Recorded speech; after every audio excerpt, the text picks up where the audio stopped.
வணக்கம். நம்ம சேனலுக்கு தொடர்ந்து ஆதரவளித்துக் கொண்டிருக்கும் நல்ல உள்ளங்களுக்கு நன்றி. தொடர்ச்சியாக ஆதரவு கொடுங்க. எது நடக்கக்கூடாதுன்னு நினச்சாங்களோ திமுக, அது நடந்து விட்டது. செந்தில் பாலாஜிக்கு சிபிஐ சம்மன் அனுப்பிவிட்டது. I am suffering from fever அப்படின்னு சொல்லுவார் போலகுது. ஏன்னா இன்னும் அதுக்கு பதிலே சொல்லலை. இப்போ விஜய்க்கு வந்து சம்மன் கொடுத்தா உடனே செய்திகளில் வருது. செந்தில் பாலாஜிக்கு சம்மன் கொடுத்தா ஏன் செய்திகளில் வரல? இன்றைக்கி இருக்கக்கூடிய ஊடகங்கள் ஏன் மறைக்கிறது? ஏன் மறைக்குது அப்படின்னா செந்தில் பாலாஜி அதை சொல்லவே இல்லை. இப்போ ஏஎன்ஐ இந்த செய்தியை வெளியிட்டிருக்காங்க. இது ரொம்ப முக்கியமான செய்தியாக பார்க்குறோம். பார்த்துட்டு இருக்க மக்கள் சொல்லுங்கள், செந்தில் பாலாஜிக்கு சம்மன் அனுப்பியதை பற்றி நீங்கள் நினைக்கிறீங்க? நம்ம தொடர்ந்து சொல்லிகிட்டு இருக்கிறது ஒன்று தான். செந்தில் பாலாஜி அரெஸ்ட் பண்ணி உள்ளே வைக்கிறதுக்கு இந்த ஒரு கேஸ் போதாது. சிபிஐ கிட்ட போனால் அவர் ஸ்டாலினை காட்டி கொடுப்பாருன்னு 3 நாளைக்கு முன்னாடி தான் எடப்பாடி சொன்னார். நீங்கள் சொல்லுங்கள், சிபிஐயில் போய் நம்ம செந்தில் பாலாஜி ஆஜராகும் போது அவர் ஸ்டாலினை காட்டு கொடுப்பாரா, காட்டு கொடுக்க மாட்டாரா? ஏன்னா நீங்கள் ஒப்பீனியன் போல் நிறைய வைக்கிறாங்களா. அதேமாதிரி நம்ம கேட்குற கேள்விக்கு நீங்கள் பதில் சொல்லுங்கள். சிபிஐ அலுவலகத்துக்கு போனால் இன்றைக்கி வந்து செந்தில் பாலாஜி என்ன சொல்லுவார்? ஐயா செந்தில் பாலாஜி அவர்களே, நீங்கள் அந்த டைமில் இவ்வளோ வேகமாக நீங்கள் பல காரியங்கள் பண்ணியிருக்கீங்க. ஏடிஜிபிட்ட பேசியிருக்கீங்க, ஐஜிகிட்ட பேசியிருக்கீங்க, ஆம்புலன்ஸ் ஓட்டுநர்கிட்ட பேசியிருக்கீங்க. உங்களுக்கே இவ்வளோ அக்கறை. அப்போ இதை ஏதோ அசம்பாவிதம் நடக்குது போதுன்னு உங்களுக்கு முன்னாடியே தெரியுமா? இப்படி பலவிதமான கேள்விகளை கேட்பாங்க. அதே மாதிரி பார்த்தீங்கன்னா உங்கள் மேலே தான் தப்பு சொல்கிறார் விஜய். அவங்க ஆட்களும் உங்கள் மேலே தான் தப்பு சொல்கிறாங்க. அதுவும் இல்லாமல் கரூர் ஃபுல்லாக உங்கள் கண்ட்ரோலாம். அங்கே இருக்கக்கூடிய காவல்துறை உங்கள் கண்ணசைவு இல்லாமல் எதுவுமே பண்ண மாட்டாங்களாம். இப்படி அடுக்கடுக்கான கேள்விகளை கேட்பாங்க. அதையும் தாண்டி இன்றைக்கி செந்தில் பாலாஜிக்கு எங்கே சிக்கல் வரும் அப்படிங்கிறத பற்றி தான் பார்க்க போகிறோம். செந்தில் பாலாஜிக்கு சம்மன் அப்படின்னோடனே நிறைய பேருக்கு துள்ளி குதிச்சிருப்பாங்க. ஆமாங்க, செந்தில் பாலாஜிக்கு சம்மன் கொடுக்கணும். நல்லா யோசனை பாருங்கள். இந்த விஷயத்தை பொறுத்த வரைக்கும் ஒரு முன்னாள் அமைச்சருக்கு ஏன் சம்மன் கொடுக்குறாங்க? வெளிப்படையாக இந்த சம்பவத்தில் பல பேரார்களால் செந்தில் பாலாஜி சுட்டி காட்டப்படுகிறார். செந்தில் பாலாஜி மேலே சந்தேகம் வருவதற்கு என்ன காரணம்? எப்பயுமே ஒரு சம்பவம் நடந்த உடனே இயல்பாக சில விஷயம் நடக்கும். இயல்பை மீறி சில விஷயம் நடந்தால் சந்தேகம் வரும். இயல்பை மீறி என்ன விஷயம் நடக்குது? அதாவது எப்பயுமே ஒரு அசம்பாவிதம் ஒரு இந்த மாதிரி இறக்கும்போது பார்த்திங்கன்னா திமுக வந்து இதுக்கு முன்பு மரக்காணம், கள்ளக்குறிச்சி இதெல்லாம் எப்படி வேகம் காட்டுச்சுன்னு நமக்கு தெரியும். இங்கே அப்படி இல்லை. ஸ்ட்ரெயிட்டாக பார்த்திங்கன்னா சிஎம் நைட்டோட நைட்டாக போகிறார். அன்பில் மகேஷ் போய் ஒப்பாரி வச்சு அழுகுறார். அதாவது செந்தில் பாலாஜி தட்டி கொடுக்கறதும் அங்கே இவரே நம்ம அன்பில் மகேஷ் அழுகுறதும் பார்த்தா சொல்லுவாங்கள்ல, தில்லானாம்போல் படத்தில் வந்து அவர் ஆடுறதும் இவர் பாடுறதும் கவுண்ட் பண்ணி சொல்லுவார்ல அது. இன்னொன்று, கூட்ட நெரிசலில் சம்மன் அனுப்பியும் செந்தில் பாலாஜி ஆஜராகலை அப்படின்னு இன்றைக்கி சிபிஐ சொல்லுது. வெளிப்படையாக செந்தில் பாலாஜி ஆஜராகவில்லை. அப்போ செந்தில் பாலாஜி ஆஜராகவில்லை என்றால் அவரை வந்து நேராக போய் வேறு ஏதாவது பண்ண முடியுமா? ஏன்னா சிபிஐ அப்படிங்கிறது வந்து இன்றைக்கி ஆஜராகலைன்னா காரணம் சொல்லும். காரணமே சொல்லாமல் இவர் ஏன் ஆஜராக மறுக்கிறார்? அப்போ என்ன பயம்? அதாவது விஜய் வந்து இன்றைக்கி வந்து கரூர் சம்பவத்தில் சம்மன் கொடுக்கும்போது ஐயோ பயந்துட்டார், போகமாட்டார், டைம் கேட்பாரெலாம் சொன்னாங்க. அவர் பயப்படாமல் போயிட்டு வந்துட்டார். நீங்கள் ஏன் வந்து போகாமல் இருக்கீங்க? அதனுடைய உள்நோக்கம் என்ன? அதுவும் இல்லாமல் இந்த செய்தி இப்போ வருது. கரூர் கூட்ட நெரிசல் சம்பவம் தொடர்பாக செந்தில் பாலாஜிக்கு சம்மன் கொடுத்து இன்னும் ஆஜராகவில்லைன்னு சிபிஐ வெளிப்படையாக அனுப்பிடுச்சு. இன்னும் குறிப்பாக பார்த்தீங்கன்னா இன்றைக்கி நேரில் ஆஜராக சொல்லி சம்மன் அனுப்பப்பட்டிருக்கு.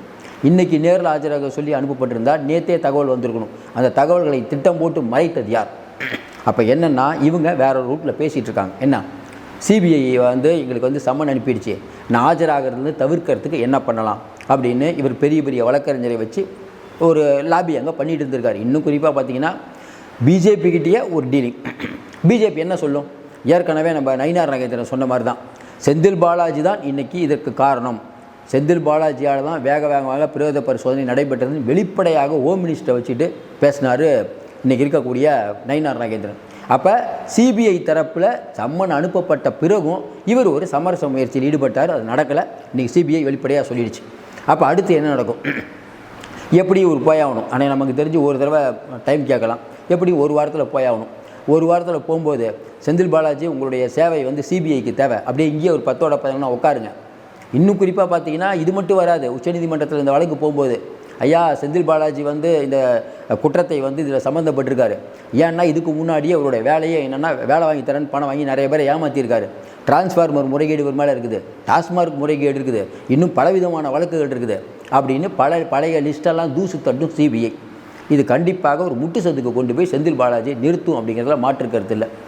நல்லது பண்ணால் நல்லது நடக்கும், வினை விதைத்தால் வினை அறுப்போம் வரல, அந்த மாதிரி நெஞ்சில் போய்ட்டுருக்கு. இப்போ செந்தில் பாலாஜி அவர்கள் வந்து சிபிஐக்கு போகிறாருன்னு வச்சுக்கோங்களேன். இப்போ நிறைய பேர் சொல்கிற மாதிரி கற்பனையாக செந்தில் பாலாஜிக்கு சிபிஐக்கு போகிறாருன்னு ஏற்கனவே இடியில் அவருக்கு அனுபவம் இருக்குது. இடி எப்படிலாம் கேள்வி கேட்பாங்கிறது செந்தில் பாலாஜிக்கு தெரியும். இப்போ சிபிஐ அலுவலகத்துக்கு போகும்போது அவங்க கேட்குற கேள்விக்கு என்ன பதில் சொல்லுவார்? ஒரு கட்டத்தில் மாட்டிக்கிட்டாருன்னா யாரை காட்டி கொடுப்பார்?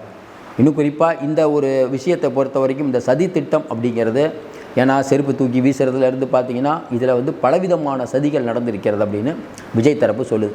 பாதிக்கப்பட்டவங்களுடைய கோரிக்கையை நிறைவேற்றுறதுக்கு தான் இன்றைக்கி நீதிமன்றங்கள் இருக்குது, மற்ற புலனாய்வு அமைப்புகள்லாம் இருக்குது.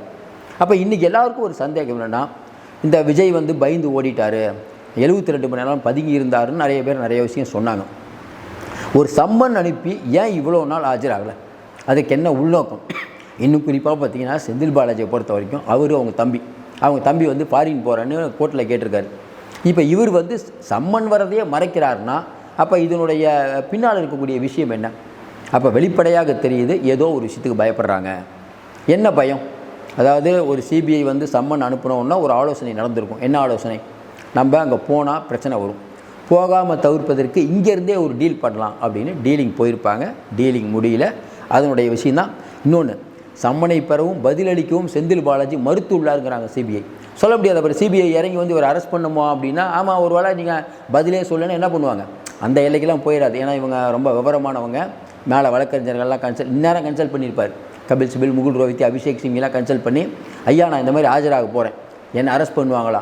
அவங்களும் சில ஐடியாலாம் கொடுப்பாங்கல்ல வழக்கறிஞர்கள். ஏங்க நீங்கள் போயிட்டு தெரியாது, மறந்துடுச்சு, இதே மாதிரி சொல்லுங்கள், உங்களுக்கு தான் ஏற்கனவே அனுபவம் இருக்குல்ல, ஈடியோடைய அனுபவம், அதே மாதிரி பேசுங்க. இப்போ செந்தில் பாலாஜிக்கு என்ன பையனா, உள்ளே தூக்கி வச்சுட்டாங்கன்னா எலெக்ஷன் முடிகிற வரைக்கும் வெளியில் வந்தாலும் பரவாயில்ல, எலெக்ஷனுக்கு அப்புறம் வெளியில் வரலைன்னா ஒருவேளை வந்து ஸ்டாலின் ஜெயித்தாலும் செந்தில் பாலாஜி வெளியே இருப்பாரா உள்ளே இருப்பாருன்னு சொல்ல முடியாது. செந்தில் பாலாஜிக்கு 46 தொகுதி கொடுத்துருக்கீங்க.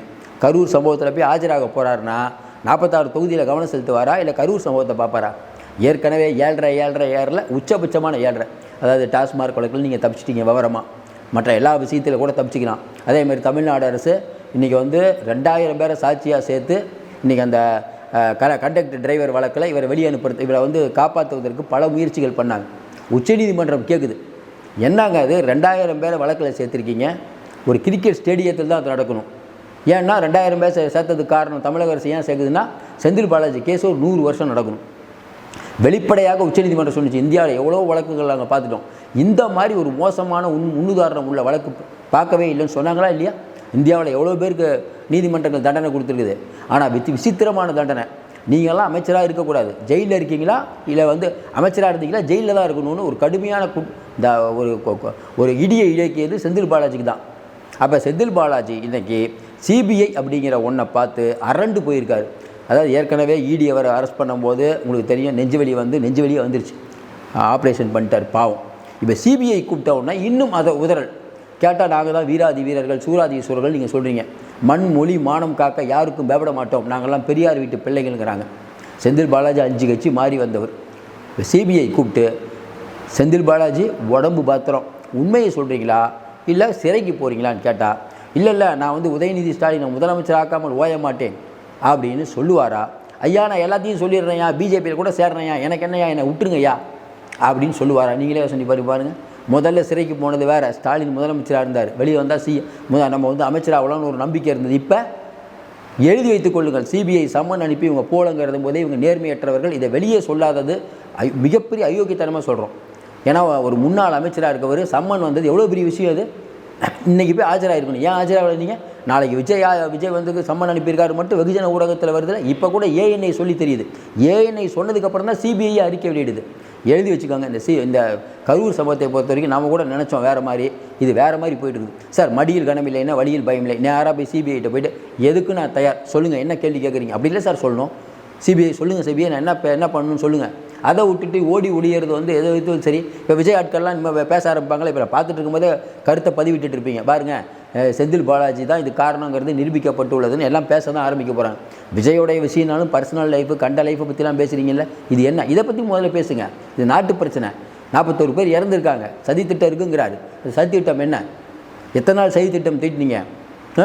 இன்னும் குறிப்பாக பார்த்தீங்கன்னா இது தெரியாத மர்ம பக்கங்கள் நிறையா இருக்கிறது.